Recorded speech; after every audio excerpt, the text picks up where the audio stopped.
Good evening, everybody. Welcome to Carvan Conversations. This is Ishan Sharma, and with me, I have a very special guest. We have Aanchal Malhotra joining us from Delhi. Aanchal is an oral historian and writer living in New Delhi. She's also the co founder of the Museum of Material Memory, a digital repository tracing family histories and social ethnography through heirlooms, collectibles, and antiques from the Indian subcontinent. Anchal writes extensively on the 1947 partition and its related topics. Her first book, published in South Asia as Remnants of a Separation, that you can see in the background, was published in 2017, and internationally as Remnants of Partition, that came out in 2019. They were shortlisted for the Sahitya Academy Yuva Puraskar, British Academy's Naif Al Rodhan Prize for Global Cultural Understanding, Hindu Lit for Life Non-Fiction Prize, Kamla Devi Chattopadhyay NIF Book Prize, and the Shakti Bhatt First Prize. Uh, Her second book on the generational impact of partition, titled In the Language of Remembering, is forthcoming in autumn 2021, and we'll talk about the generational gap and impact in our conversation today. So I'll first of all welcome Anchal to this conversation. Truly an honor hosting you this evening. It's a real pleasure to be here, and it's long been in the works, I know. Yeah. Yes. So I'll begin with the question that when were you introduced to the partition, and when did you decide to work on this theme? I'm a bit embarrassed to admit that the first time I seriously considered the word partition was in my early 20s. I grew up in Delhi. I went to a CBSE school. I learned about independence and partition, but the way that it was taught to us didn't make it seem like the event belonged to me. Like it was taught in the same way that the Spanish Civil War would have been taught or the World Wars would have been taught, something that's far away from us and can't impact us any longer. As a result, when I was learning about it in school, my first instinct wasn't to go home and ask about it. Now the curriculum has changed in a way that it includes oral history and people's stories. So students have the inclination to go home and ask about it. But for me, I learned about it at the age of 23, seriously, when I actually started talking to my grandparents about it. So do you think it's the shortcoming of our Indian education system that we do not teach partition as much as we should? If it was, then I feel like it's slowly being rectified. Now I know that students have a module where they have to actually conduct oral history interviews and they have to do a project around partition specifically. So it's definitely changing. But I think the way in which it's taught can be made more personal. Like including human stories of those who went through partition? Any stories. I think any stories. It's one thing to learn about partition as numbers, which I did, and as a result, I only thought of it as a very kind of forensic, almost clinical event, And how had my grandparents and many people like that become numbers? That was what was concerning to me. That I found it was just 15 million people displaced, 1 million killed, and you don't. It doesn't give you the impact it had on humanity. Yes. And when did you begin to write this book? How did it come to life? At the age of 23, I visited my mother's house, my mother's ancestral house, which is in North Delhi. And her family showed me two objects that they had carried from Amritsar to Lahore. And they were very commonplace objects, very mundane. It was a ghada and a guz. But the way in which they were talking about the objects and the manner in which they felt emotionally connected to them transported them back, not just back in time, but also across this border, which was so difficult to cross for common people, Indians and Pakistanis. And they began talking about partition as an impact as an event that had impacted their life in a really visceral way. Like it felt immediately real to me, immediately close to me. And I think that was the first time I realized that I knew somebody impacted by this event, which seems really stupid if I think about it now, because all four of my grandparents' families have been impacted with it. I had just never asked. And it was definitely like a eureka moment for me, where I started asking my immediate family, then extended family, and then it extended on to strangers as well eventually. Yes, the point that you never asked, and I would like to ask you this. In many cases of what I read in your book and Kavita's book, people didn't speak for a very long time, for many decades. As an oral historian yourself, how do you explain this phenomenon of not speaking up about the trauma that they went through? I can only explain it through what I saw in my family. My grandparents, let's speak about my paternal grandparents, because they were actually, I would say, they had a very quintessential refugee experience. They came from parts of what became Pakistan to Delhi. They stayed in a camp. They had the camp experience. They had an experience of penury, of not having a place to live, of not having work.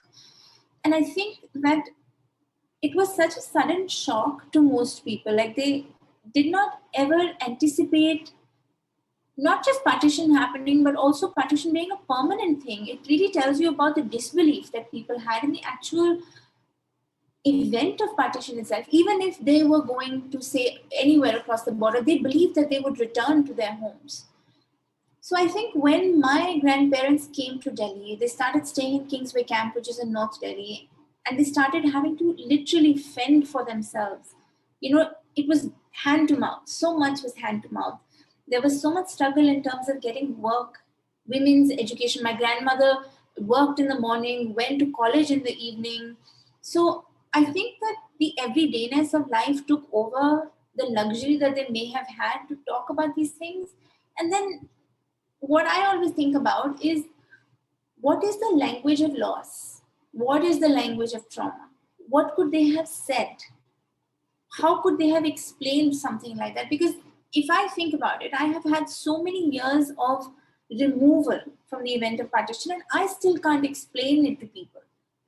Now, I know in your list of questions, you had a question, why did partition happen? And the thing is, there are so many answers for this question, none of which do justice to the event that actually occurred.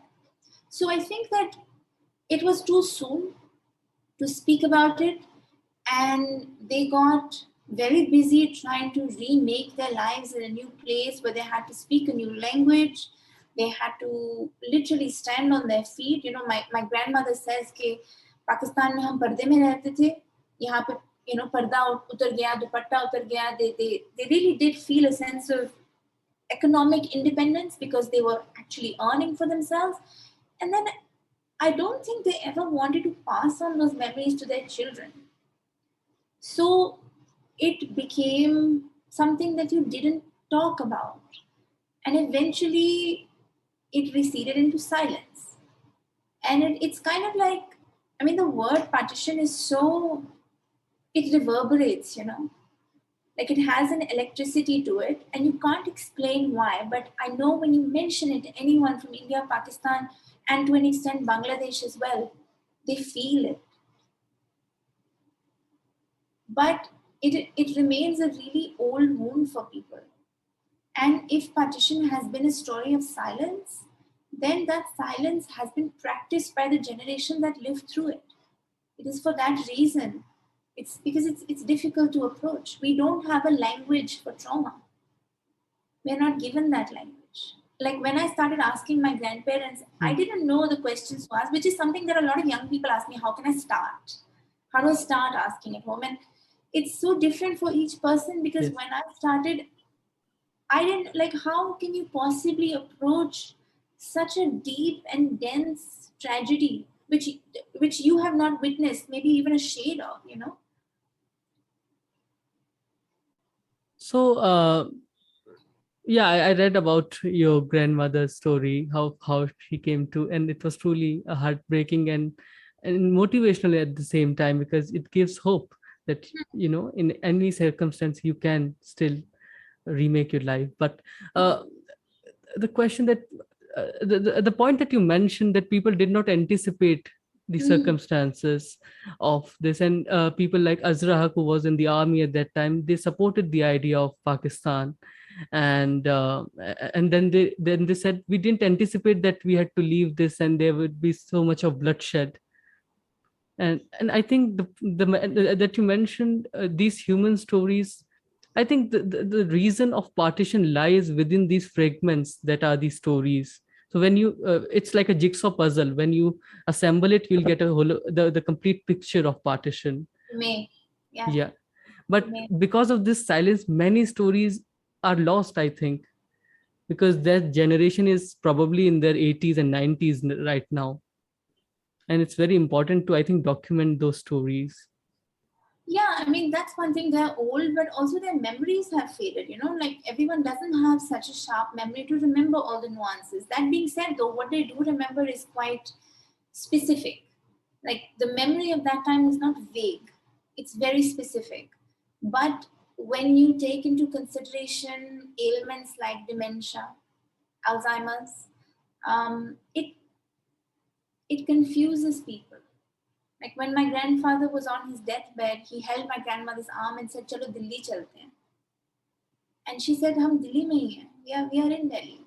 And it was so heartbreaking because it meant that he had, like, it just crossed, the past and the present had enmeshed, and he really didn't have any um, semblance over reality. And the fact that on his deathbed, he went back to his journey of migration, it really did break my heart. Definitely. Coming to the power of these oral narratives, how do you see that these influence the scholarly narratives of the partition, where people try to assess the politics behind partition but forget about the people who really suffered the consequences of partition?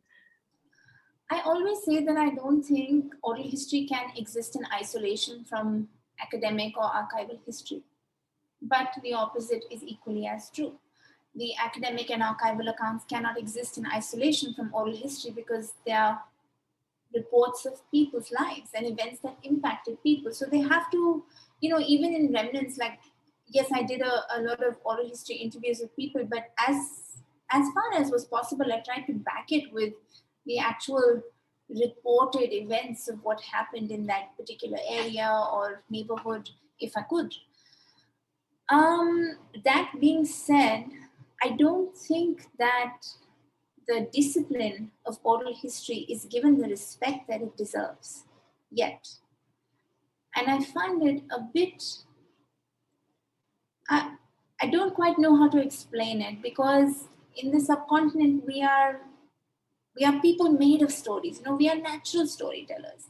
Everything is an oral tradition. It's passed down orally, and yet we don't keep our stories.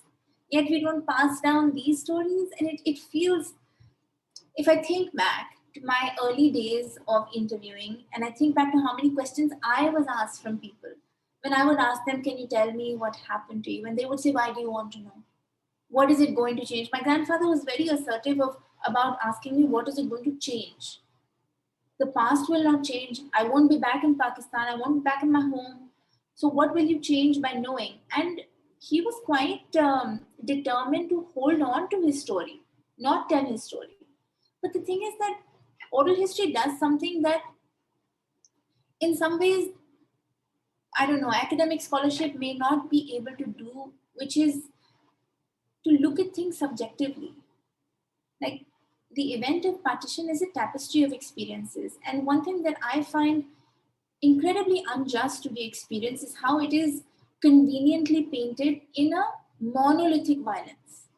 When we think of partition, we think of trains, we think of blood, we think of riots. We never think of families being separated. We never think of friends that never saw each other. We never think of a girlfriend and boyfriend that broke up. एक Indian एक पाकिस्तानी हो गए. इन चीज़ों के बारे में हम सोचते नहीं हैं. And I think that what oral history does is it returns some of that humanity to the experience. And it reminds you that these are humans, which means their experiences are very complex and often contradictory. A Hindu Indian, a Muslim Indian, a Muslim Pakistani, a Hindu Pakistani will all have different experiences. A Christian, a Jain, a Parsi, Punjabi, they may all have different experiences, and they are all part of that tapestry of partition. But I think oral history is the only discipline that gives you the freedom to listen and create that tapestry. Nowhere else will you get such a rich and I think just a diverse grouping of testimonies as you will when you actually listen to people that survived those days. Definitely. And now it's impossible to imagine the history of Holocaust or partition without these stories. Exactly. I mean, there's no, like it, you would have no image, you know. It is only through stories of people that you're actually able to enter that landscape because they build it for you. Yes. And what are the challenges of recording oral histories? Well, it comes with its fair share of Yeah. challenges. The first of which is the veracity of memory. Um, can you prove if someone is telling you the truth? And I get asked this quite a lot. And I used to be quite defensive about this question. And now I simply don't care about it. Because if someone remembers something a particular way, and they can fill in those details for you with their memory. And memory is not a recording device. It's not like you take a camera and you take a photograph and that's memory. No, our memory is pliable. It changes. It changes according to what we know, what we learn further. Now, having lived a life over an undivided and a divided subcontinent, having gone from childhood to old age, if someone is telling you something that they remember that has stayed with them for 75 years, I feel like you should just give them the benefit of the doubt and believe them and allow it to add to your knowledge of that time. So, the veracity of memory is one challenge, definitely. The second thing is the fact that people are unwilling to talk about it. And I don't think that you can do anything about this. If someone does not want to speak to you about what happened, then there's no way that you will be able to coerce them into telling you what happened. Unfortunately, that method of holding on to stories may lead to repercussions in the generation of that family. You know, but the generations I don't know, I mean, it's varied. You can't, what I'm trying to say is with partition, you can't generalize any consequence. It is really specific and often things contradict one another. So, I mean, I think those are the two big challenges. There's no dearth of testimony. There is no dearth of finding people. There is no dearth of different versions of the same event also. You just have to start listening. Yes. Yes. How was your experience, the first experience of recording a memory of such trauma? I don't think I anticipated it, you know? Like I don't think I anticipated the nuance in detail. Because the first person I spoke with was my mother's uncle, and he just had such a specific experience. He had such a specific, like he remembered every single thing that happened to him, and I don't think I was prepared for how nuanced it was. I was actually quite surprised, and I found myself thinking, if I was thinking back to my childhood, could I tell you what happened to me on any particular day? Could I tell you from my childhood house to my school? Could I remember all that? I probably couldn't, because now we rely so much on technology to keep track of things for us. But he did, and so many people did. So I think my first experiences were completely of awe. And then the other thing that you have to get used to is that you will have to rise above your years to do justice to the telling of their stories. They are trusting you with something, which means that you have the responsibility to do justice to that and not contort it in a way that maybe matches your project best. Or, you know, I think that I had to rise to the occasion in many ways. In the last answer, you mentioned about the impact on generations if these stories are not told. Yeah. And and your next book deals with a generational impact of partition. How do you see that? If you can talk about that briefly. Yes, it will have to be brief because it's not out yet.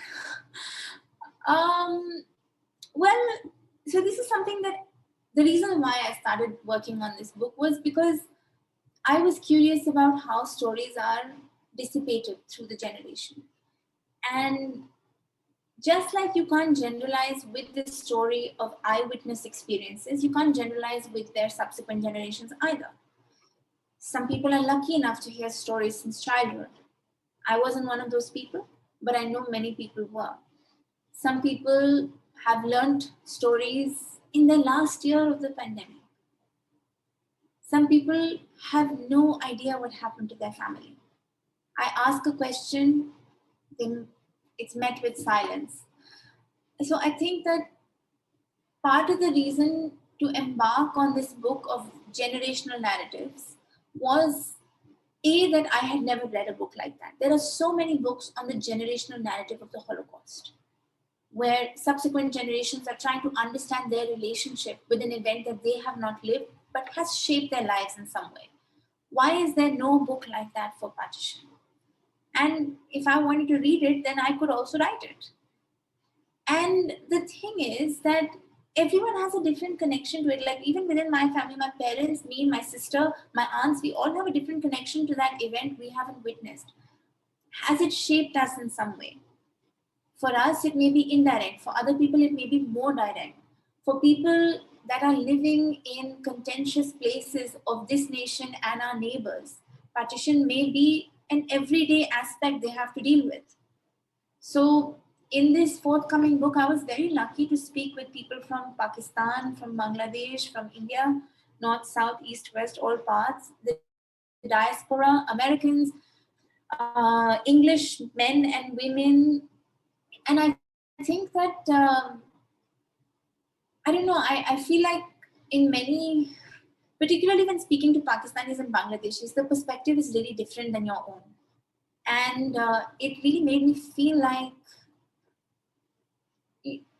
you have to listen to people, because partition meant different things for different people. We think of it as a loss, as an enormous loss of land, of people. For Pakistan, it is the gaining of nation state. It's the creation of their land. And even though it is a celebratory thing, it comes with the sadness of partition. You can feel happy to be Pakistani while still being sad to have lost your home in India. And I think this duality is really difficult to understand for a lot of people. You had a question where you asked me, do people feel sad at partition or happy at independence? And it's complicated because there'll be many answers for this. And I find myself feeling really, really depressed on August 14, 15, 16, 17. I just don't understand. When I was a child, I used to celebrate those days. School में हम लोग झंडे लहराते थे. It was nice. Now that I feel I've become so intimately involved with this subject, I feel kind of sick actually. I don't like celebrating these days. And I wonder, and you raised the question, and I have started to think that I should ask people the question in my interviews from now on, because I don't usually. But I also know many families that find it a very depressing day like me. They mourn it, particularly divided families. So, and there's a new politics of remembering the partition violence on 14th of August that you wrote about. Briefly, yes. Yes. But Okay. I will remember August 14 as Pakistan's Independence Day, Yes. Yes. as it deserves to be. Yes.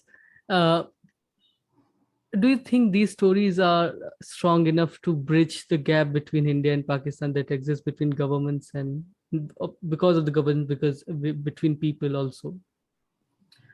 It's funny. The minute you add the last part of that question, it completely changes it.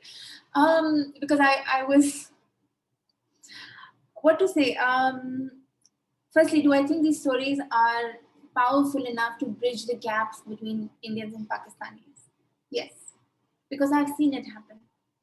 I've seen it happen with not just my book. I mean, Kavita Puri, Anam Zakriya, Urvashi Butalia, Ritu Menon, Kamla Bhasin, Ravinder Kaur, Pipa Verdi, so many people I can name right now. So many women. It's incredible. So many partition scholars happen to be women. So their stories are able to bridge the gaps between people because there is a curiosity that's sparked, and I can see it. But is it powerful enough to change governments? I don't know. I want to say yes, but I think I will say no. Yes. Because, governments are partitioned far more easily than people. There is love and longing in people's hearts. There is so much desire to see where their family came from.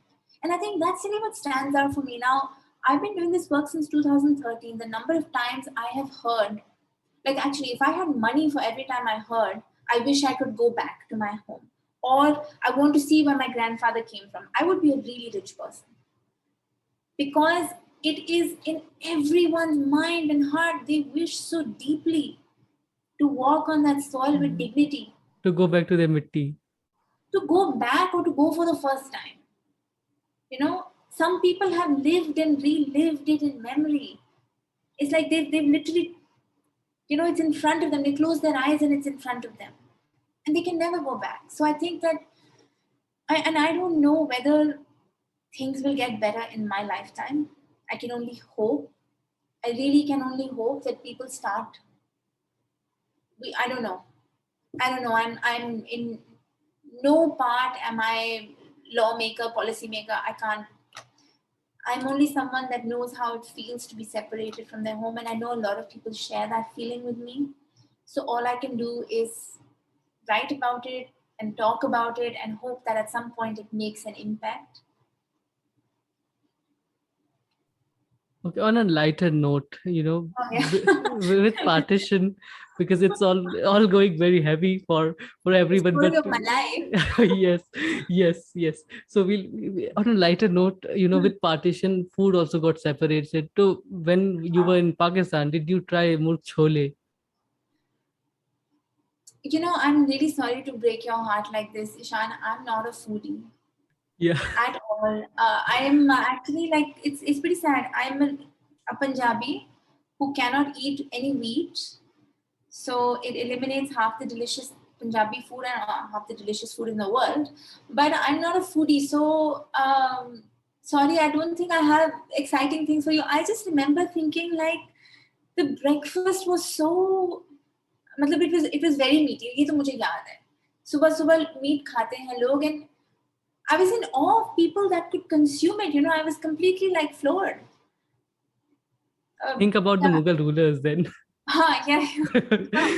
Yeah. But I mean, I do have to say, on that lighter note as well, going to Pakistan has been one of the highlights of my life. I have this photograph that I look at. It's a terrible photograph. It's a very bad composition, but it is me standing at Baga and Atari with one foot in Atari, one foot in Baga. And I remember feeling so complete. Like, I remember feeling so surreal. How many people do you know have done something like this?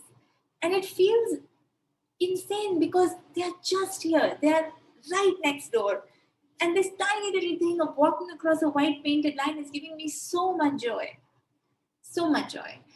I think I made some really meaningful connections with people there that I keep in touch with. I keep in touch with everyone I've interviewed. That's one of the things I love doing because you share such an intimate connection with them. But then from them you get to know of other people you can interview. फिर वो आपको किसी और के बारे में बताते हैं, and your network grows. And I really felt like they are my own, I am theirs. So it breaks my heart. This border, some days it really breaks my heart. And would you like to But share the story of your cab driver in Pakistan? बड़े मस्त थे वो, बहुत, मतलब हैं. He still, we are friends on Facebook, even though I'm not big on Facebook. Lekin when I went there, he would come pick me up, and we would. I had applied to be a short-term researcher at the Citizens Archive of Pakistan, and as a result, with that research fellowship, I was put in touch with Pakistani citizens. I didn't know a single person in Pakistan before that, before I went there in 2014. मतलब किसी को भी मैं नहीं जानती थी. And so I reached there and he picked me up and we would go to people's houses, 2-3 people in a day. And he would drive me and he would be very surprised that Hindustan से अकेली लड़की आई हैं, बुजुर्गों के घर जा रही हैं, she's going to old people's houses again and again. 2-3 days we did this and then he was like, what are you doing here? Like what's going on?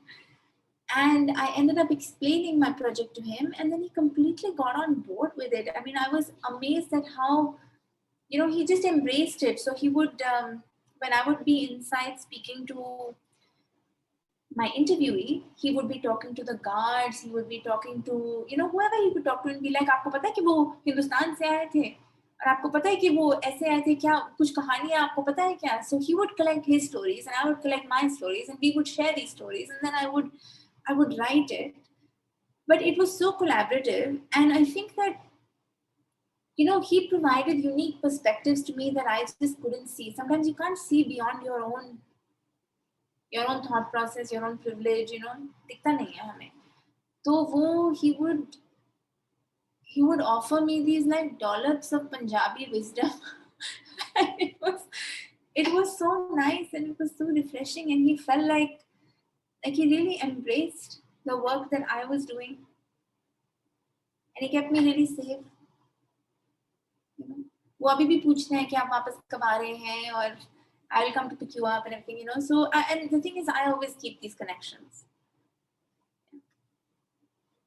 Yeah. So any other behind the book scenes that you would like to share? Any story that remained with you after the interview? So many. So I think every story remains with you in some ways. एक कहानी, there's a story of a house in Dalhousie that I wrote in my book. A woman called Sitara Faiz Ali told me about this house that her father built. बहुत शौक से he built it with his own 2 hands in Dalhousie, which was, a really wonderful summer capital for the British. And she really missed that house. She lamented that house. It had green shutters and it was like a round, made like an observatory. It was beautiful. And I don't think I gave that house enough importance in my conversation with her. उन्होंने मुझे बताया कि I missed my house and I think I wrote just about that much only. I didn't really elaborate on that house. But she shared a photograph of the house with me. And in my book, there are photographs before every chapter. Now, Sitara Faiz Ali was in Lahore. I recorded the interview in Lahore. I wrote about it. It got published. Then, I think in a month after the book was published, this gentleman reached out to me and he said that this house you've written in, it is the house I live in right now. And I think that his family had bought that house in an auction after partition. His family had also come from Pakistan. So Sitara Faiz Ali's family had migrated from Dalhousie to Lahore, and this Bedi family had come from Kallar Saidan to Delhi, and they bought this house in Dalhousie.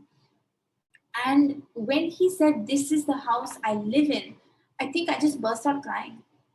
I was so incredibly moved by the fact that a tangible part of the past still remains. Sometimes people tell you about these houses they used to live in before partition, and it feels like there's no way that place is still going to be standing.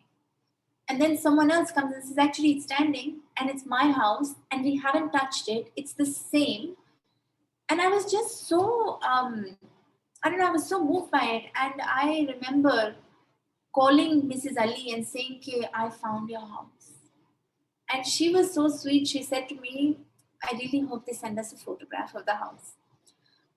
So I said, "They're going to send more than a photograph of the house. Trust me," because I invited myself to that house. There are these 2 Sikh gentlemen who had divided the house between them, these brothers. And so I said, "Okay, can I come to Dalhousie?" And they were both very taken aback because they were strangers to me. But I had literally just said, "Acha, I'm coming then on this weekend." So I went up to Dalhousie.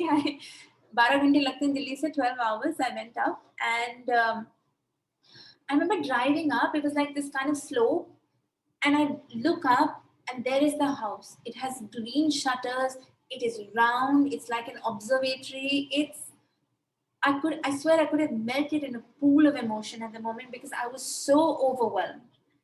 And to stay in that historic house, to learn that nothing had been changed, to see the original nameplate of Mrs. Ali's father's name, उनका नाम वहाँ पे था, it made me feel like the kind of respect that the family gave to even, evacuee property as it came to be known. And so it was really overwhelming staying in that house for a week. Staying there, and then I went to the municipal office and I found all the original plans of the house because the British were really good at keeping plans. And it is very difficult to build something on the hills. So as a result, there were very detailed plans about waterworks, sewage system, toilets, kitchens, everything was there. And Mrs. Ali's father wrote letter after letter, so much so that the letters were, can I be granted permission to remove 6 torch trees from so and so place? Like these were the kinds of minuscule details he was asking. All of those letters I remember I photographed. And she was thrilled. And it gave me such joy to be able to return something of someone else back to them. She is not my family. This Bedi family is not my family. But I felt in that moment that, of course, they are family. Of course, and if you have the power to do something for someone, to return some part of their past to them, then you absolutely have the responsibility to do it. And so at the end of my trip, I made the families talk to one another. And it was completely surreal because at first nobody spoke. And then Mrs. Ali said, Assalamu alaikum. And Harleen from the Bedi family said, Sat Shri Akal. And they just began talking about the most intimate things. Like Harleen said, there is a desk on the second floor that has a little scratch. Was there a message written there? Or Mrs. Ali said, is the round thing on the dining table still there? It just felt so lovely. And I wrote an article about this, but I never got to add these details in the book. But it was so moving. Yes, but without such details, even without such details, the book is such a beautiful piece of work. The narrative part is such a beautiful thing in the book. Thank you so much. Yeah, we keep revisiting them. One question that really excited me was the 10th chapter of your book, Nazmuddin Khan, who had no material memory with the partition, but you still added his story to the book. What made you do that?